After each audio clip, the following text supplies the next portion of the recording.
Hello, everyone, and welcome to episode 3 of Peeking into Success. Today, we've gone for a man who is a poet, a fashion designer, and a general guy who's trying to make a difference to the people of Derby as well as the world. So, today we do have Emeka, who is also known as True Colours. Right, so Emeka, what would you say got you into the career that you're in? So start off with maybe what is True Colours and go from there. How you got that name, how you got into that lane. Yeah, I wish I could give you a short version, but I'll give you as direct but as brief as possible because it wasn't a matter of getting into it. It was almost I fell into it by necessity. So what I'm saying that is, when I was younger, all I ever wanted to be was a professional footballer. I didn't care about anything else. Didn't want to do anything else. Wasn't bothered about studies, education. And then basically my father said, I'm from a Nigerian background, as you may be able to tell by my shirt, and we're very much about education. So my dad was like, "No, your grades are dwindling.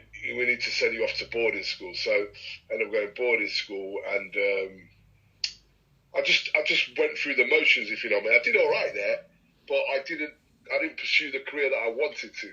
So everything else is secondary. So basically, after that, I went into like doing. I graduated from uni, should I say, and then I ended up signing on because I didn't know what to do after I graduated because there was no work. But those days is when the job centre actually fitted you up with something that suited you. So I had a personal advisor, and she said, "Oh, I think you'd be good at youth work. There's a youth work job going at Mackworth College." So I went for the interview, got that. It was 1 day a week, and then from there I got more days.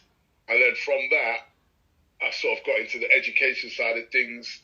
And then, you know what I mean? Then I got into the counselling. Then I got into my youth work. It's just a rolling ball. And then it got to the stage where basically the last job I had, I walked out of because I wasn't happy with let's just say, the ethics at the company. That makes sense. So I walked out with absolutely no plan. No plan. I walked out with no income, and I was all right for a bit because the job wasn't bad. But you know when you're not working but you're still spending like you're working. Yeah, and I was doing that. So then one day I went to my account. I thought, oh my god, I've got nothing coming in. So I got a job very quickly. My mate was working at a bar, so I got a job as a chef. Did bits and bobs, but I was like, I need to do something for myself. So I always wanted to work for myself. I love clothes. Yeah. I thought, what can I do? I love clothes. I'm passionate about equality. I'm passionate about fairness. So I thought, how can I merge the two? I thought I want to do something with clothing because I've always liked clothes, but I also want to do something that has a message. Okay. So while I was working as a chef there, I was formulating this idea of what I'm doing now. And how I came up with the name True Colours was when I was teaching, I always used to say to the kids, show your true colours, stop being fake. Show your true colours. Right, so I thought, why not call it True Colours? Because I'm always telling people show true, and also I'm straightforward. And so the slogan is SYTC, which you may say on my hat. Yes. Show your true colours, and I don't know if you can see the logo, True Colours. And then it was the design, which was how can I portray what True Colours is? So I thought, let me get 2 different colour hands around the world. Okay. To try to unify us. Right. But it's more than just skin colour, it's about basically embracing cultural and individual differences. So yeah, that's how I got to it. So did the poetry come along with the fashion line, or did the fashion line come first? That's a good question. They actually merged because there was 2 separate things, but then I thought about it. I thought, actually, well, my poetry is speaking about what the clothes is speaking about. So why not, you know, I mean, that's why I decided to call myself True Colours. As the poet, you know, because then it's on brand with what I'm all about. So True Colours is a lifestyle brand, and that's why the poetry matches perfectly. And you know, I've got a book out, as you may. I don't know if you know that. Yeah, I've literally seen some of your work, so I know that you've made a book called Outspoken, and you're currently Wow. working on the second volume as well. Currently, aren't you? Yeah. Gee, you know more than me. So yeah, I have looked into it, and I wanted to try and understand what True Colours was, but I think that you've kind of rounded it off beautifully with how you've explained it there, and kind of the arc that you've gone on to create this brand. Yeah. Well, I think if I didn't go through those things, I probably wouldn't be doing it now. Okay. So that's why I said it came out of necessity, because I needed to do something, but I also wanted to do something that had a lasting legacy, not just to make money. That makes sense. We can all do that. And my second point was going to be, so of course you've got the kind of fashion side, you've got the poetry. So where did the workshops come into play for you?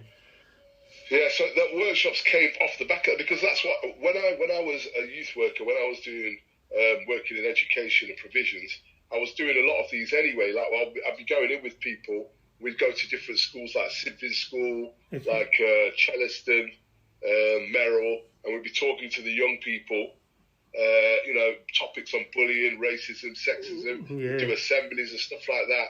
And it kind of got the creative juices going then, because we'd have to come up with scenarios that we could feed back to them, real life scenarios that they could relate to. Okay. And then after a while I thought, I can do this.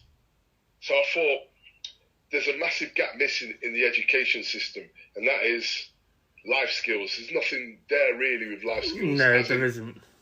As in compulsory. And then also history. So they've called it Black History when it should just be history. Because they're deliberately separating that to make it look different. So people go, why is it Black history, not white history? That's because history is called history. You don't put white on the front of it, because it just is everything. Yeah, it's exactly. By default, it is white history. And then you put the separate bit and say Black history, but there's no Black history without the British coming to the countries that they came to in the first place. So if that isn't British history, I don't know what is. Very true. 400 years, for crying out loud. So I thought I need to, fill this gap and go and educate people, because one of the things I think is, once people are educated, you've got a choice then, because then you're aware, and then once you're aware, you can either tell people, no, that's not right, in conversation, or you're choosing to deliberately be ignorant then.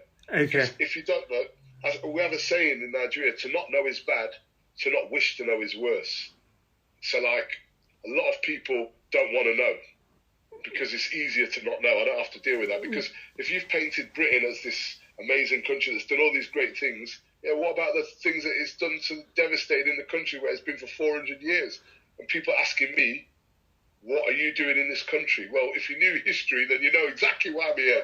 Because the British came to Nigeria first, otherwise I wouldn't be here. That's it. You know what I mean? So, I feel like a lot of people are very unaware of the bigger picture and what is going on. I feel like people just see what they see in the news and kind of just run with that.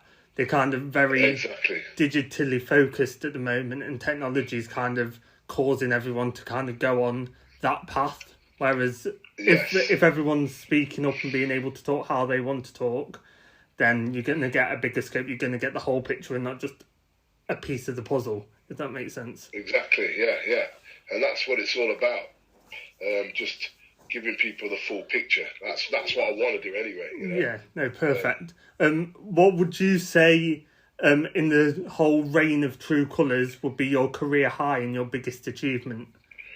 That's a good question. This might sound corny, but actually starting it, because I'm a procrastinator, and following it through.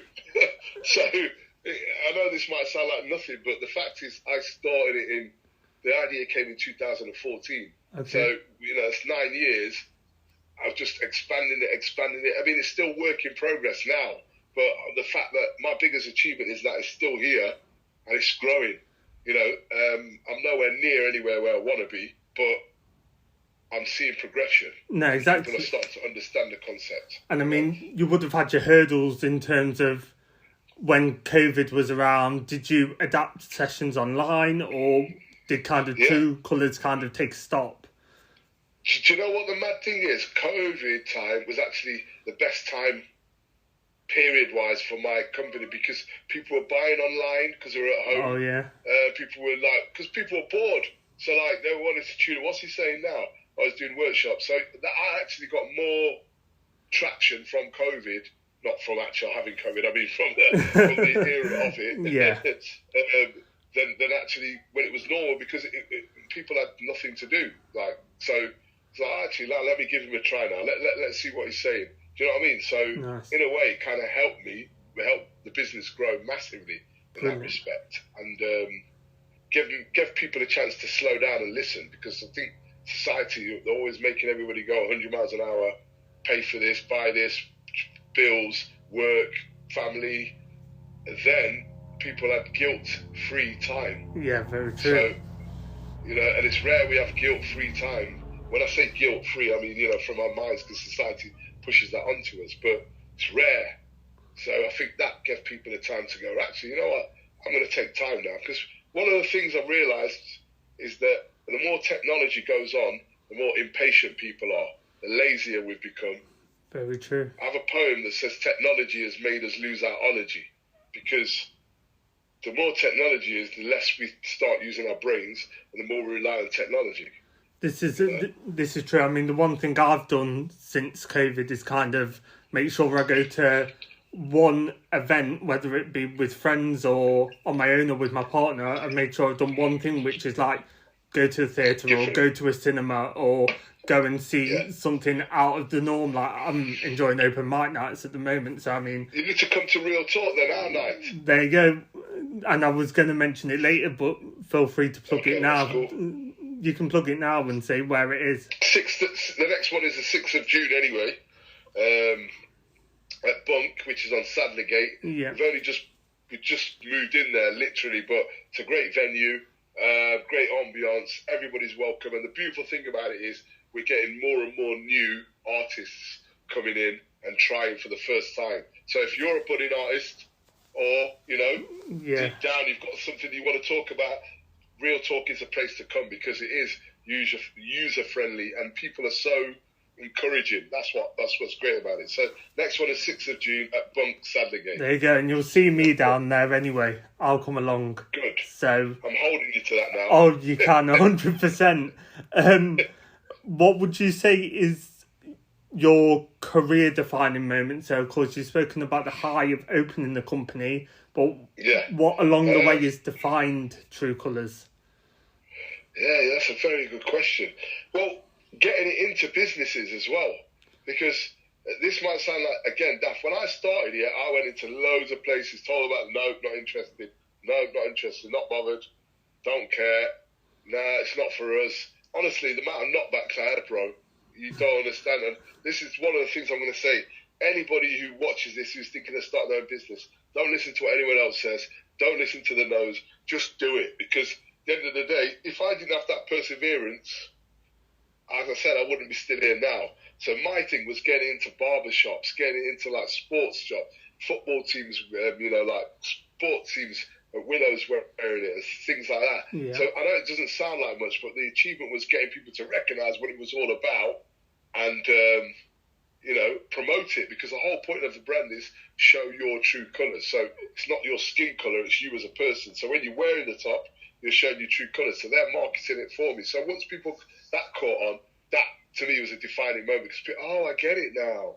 So that to me was defining, because unfortunately we're very sheepish in this world. So people only start doing things when they see other people doing it. That is very true, yeah. You know what I mean? So I'm not saying that I've made it anywhere near, but the breakthrough of the fact that there's a few thousand people wearing it, is to me is defining, because, mate, I can remember when 2 people wouldn't wear it. Yeah, so you've kind of grown the brand. And what I was going to ask as a follow-up question would be, of course, where do you see the brand going from where it is now? Worldwide. Bro, I've said it from day one. The reason, if you look at the logo, it's a world in the middle and 2 hands. And I did that on purpose, because I want this to be international. And again, not for the money, but because once that message starts getting out there to embrace culture and individual differences, because to me, it's like, why not be yourself? Why not be happy being yourself? Because once you're happy being yourself, and somebody else is happy being themselves, and you're happy for them being themselves, there's no conformity. There's nobody bullying people or telling people you're this and you're that. So the whole point of wanting this to go global is because it is a lifestyle brand. It is something that if you're going to wear it, you're representing it. It's not just, oh, this looks cool. It's like represent the brand, you know? Yeah, that makes sense. I was going to say, where can people get your brand? Is it just on a website, or are you bigger than that now? Are you in any shops, or is that kind of an aim? It's funny you should say that, because I'm in shops abroad, but not in the UK. Oh, right. Not in the UK yet. So that's my next step, is to get... I went to Topshop ages ago, right? And then they said to me, I am online, but I'll come to that as well. We have got a website. Okay. We're revamping it at the moment. So you can put that at the bottom later, because I don't know what it is off the top of my head. Okay, that makes sense. Completely new website. But my engineer's doing it. But what was I just saying to you? Sorry, bro. About you're in shops abroad, but not in England. Yeah. So, again, going back to the knockback. So I went to Topshop. I knew a guy who worked there, and he said, come over. And this was a few years ago. And the guy's like, well, when you get a few thousand followers, then we'll be interested. Now I've got over 6,000 followers, which doesn't sound much, but from having 20, yeah, it's a big leap for me. And not just that, it's not just people in England, it's all over the world. So the next step is to try to get it into shops. And hopefully somebody's watching this will go, yeah, I like that concept, and let's go with it, you know. And one of the shops I was going to put it in Derby, I'm not going to say the name, just closed down as well. So really? Put it there. But hopefully by the time this goes out, you'll have a website and we can link it at the bottom so people can jump on that as well. You kind of just touched on it, but about knockbacks, but is there anything you would do differently if you could do it all again? So if you started back at 2014 all again, is there anything you'd do differently? Not that I would do anything differently, but I would have more belief in it. I'd have more belief in myself. Yeah. Because at the start I was a bit tentative. It's a new thing, and as I told you, I'm a procrastinator, so it's very easy to just leave things. So that's, if I could go back, I'd just give myself a rollicking and say, look, stop wasting time and just get it moving. But procrastination comes from fear of the unknown, and that was what it was for me. I just wish I wasn't so apprehensive and scared, because I did waste a lot of time, to be honest with you. That's why I only really started going in 2018. So it's 4 years of really not pushing it properly. Does that make sense? Yeah, that's, and I mean, the 5 years you've had since, if you've pushed it a lot in them 5 years and you've kind of made big progress, what would the progress have been with the whole 9 years pushing it? Well, I would have definitely been in shops by now, much more, because that now the interest is there. But if I'd have gone around, do you know what I mean, as I should have, I kind of got put off once, and then I got put off. Does that make sense? That makes sense. One knockback was like, forget it. And one of the, like I said, one of my weaknesses is I very easily, I can't be bothered, I'll leave it. It's not worth the effort. Do you know what I mean? Because I didn't believe in myself as much. So I just it's one of the things when I go to do my workshops, I always say to people, if you've got an idea, go for it, and go for it 110%. Don't, forget what other people say, forget the money that might not be coming in at the moment, because anything that you're passionate about will become successful. Anything. That's it. So I mean, and I just wish I'd have been a bit more like that earlier on, but we live and we learn, don't we? Exactly. So of course you've got everything going on with the company at the moment. Is there, apart from the Nights at Bunk, is there anything else that you're working on that people can kind of keep an eye out for? It's funny you just asked me that, because I just performed at the Victoria Inn in Derby, which is near the train station. Yeah, I've been there. Vic Inn, and I did a 1 month. It's called One Night in May, and it was my mate Joe Zucks who put me on.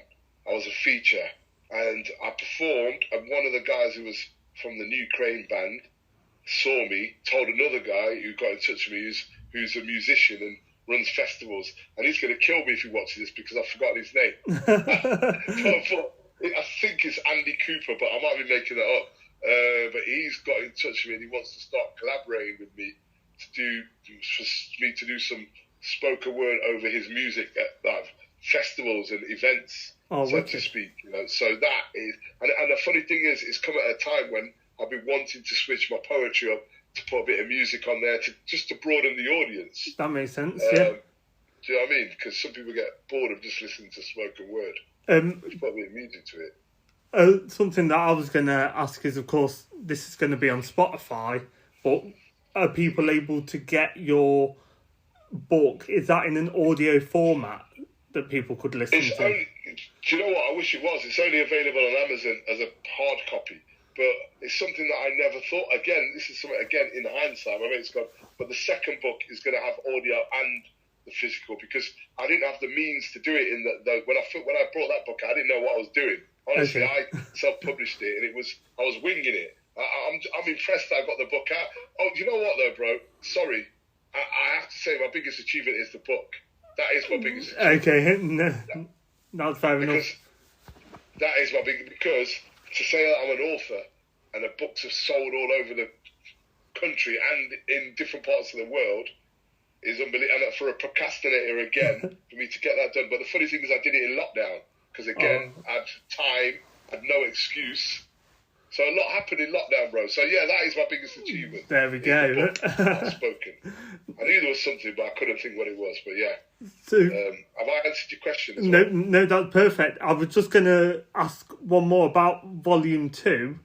If people haven't read the first one, what would they expect with number 1? Does it follow on from number 2? Did they need to read that first? Or is it just a sole entity and its own piece of work? Well, Outspoken itself is exactly what it says on the front. It's outspoken. It's talking from a point of view that maybe is not heard nationally in Britain. From a black British guy's point of view, but not just about racism, about the world. So we all see things differently because we've often heard the narrative from the white world, from white eyes. We hear it on everything. Yeah. And British I'm on about. And to hear it from a black British person, but I'm on about social media, racism, sexism, like fashion, all sorts. But I'm talking about it from my point of view, from my upbringing and my heritage, but also the things that I've seen. And it's a different angle for people to take. And Outspoken 2 is a more hard-hitting version of that as well, because I'm going on to topics like that I never touched before, like mental health is in Outspoken 2 now. Because I've worked and done workshops with a lot of people for mental health. The more things you do in life, the more experience you have, the more you got to write about. Oh, exactly. So Outspoken 2 has got more in it because I've done more since Outspoken. Does that make sense? It's a lot of social issues, and it's a lot of things that people will relate to, because I've read it to a few people, they're like, wow. But when you're writing it, you don't think anybody else is going through it, but you think that one person you spoke to, or you, is the only person, but you'll be shocked how many people relate to it. So Outspoken 2 is a hard-hitting, but honest. I like to put humour with facts with figures, and mix it up a little bit. But it's something that I think is an interesting read. I get bored dead easily, and it didn't bore me. So if it didn't bore me, it won't bore a lot of people, because I get bored with my own work. Trust me, bro. So